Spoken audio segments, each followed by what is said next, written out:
Bonjour à tous, voilà, je voudrais faire une vidéo sur le gain de la longueur et vous savez que j'enseigne depuis 33 ans à tous les niveaux, j'ai de très bons joueurs et notamment les équipes féminines de Saint-Germain qui ont un bon niveau.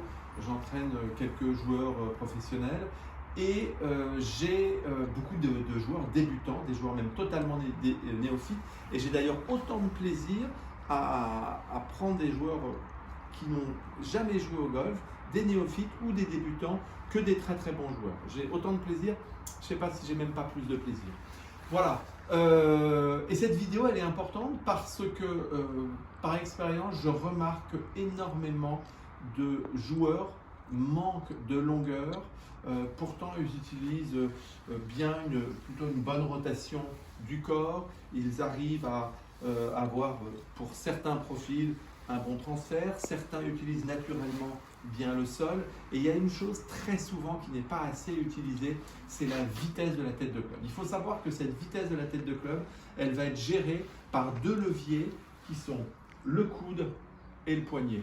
Et l'extension du bras droit et du poignet droit, c'est ce qui va donner énormément de longueur. On le voit dans tous les sports de lancer, dans le lancer de poids, dans le service au tennis, où le joueur va plier son bras droit et son poignet droit pour ensuite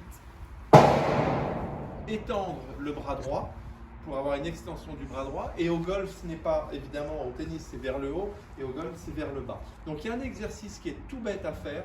Déjà, si vous voulez avoir un bon armement, il faut faire des petits éducatifs, pieds joints, pour oublier un peu le corps. Je dirais qu'on ferme ce tiroir de gestion du corps, et Dieu sait que c'est très important de bien gérer le mouvement du corps, et j'insiste énormément dans mon enseignement sur ce mouvement du corps qui pour moi est moteur dans le swing. En revanche, on ferme ce tiroir, on en prend un autre qui est la gestion d'un bon armement et réarmement, et vous allez faire cet exercice uniquement en practice. C'est-à-dire que vous mettez pieds joints, vous allez armer les poignets à la montée avec un bras gauche, non pas crispé et raide, mais plutôt assez droit, car énormément de joueurs en fait ont un bras gauche qui est tellement plié que les poignets ne peuvent pas s'armer. L'armement, il doit être au niveau du poignet et pas au niveau du bras. Je ne suis pas en train de dire qu'il faut avoir le bras gauche complètement raide et crispé, mais avoir davantage d'amplitude avec un bras gauche un peu plus droit, ce qui vous permettra d'avoir un meilleur armement. Vous me faites cet exercice sur un demi-coup, et le mouvement que vous avez là, le bras droit et le poignet droit, vous commencez par étendre le bras. Donc, je plie mon bras droit et mon poignet droit et j'ai une bonne extension de ce bras droit.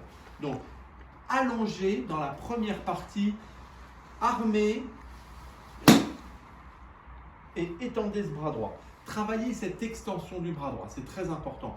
Ensuite, la deuxième partie de l'exercice, c'est que l'armement créé d'un côté, eh bien, vous allez le recréer de l'autre. Vous armez d'un côté et vous réarmez de l'autre.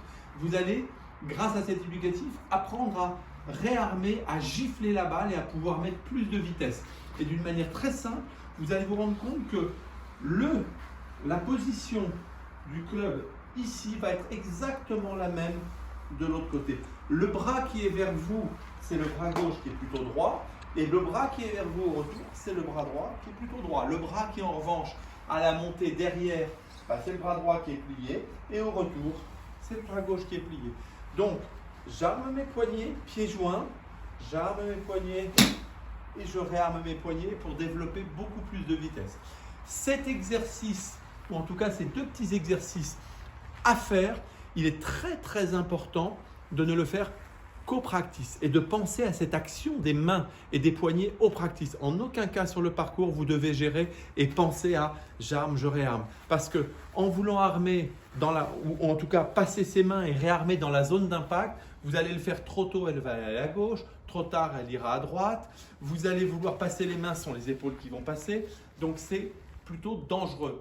Encore une fois, éducatif à ne faire qu'au practice. Mais quel bon exercice! À force de faire cet exercice régulièrement, ça va déteindre dans votre mouvement et vous verrez que vous gagnerez beaucoup de longueur grâce à cette action des bras et surtout cette action des mains.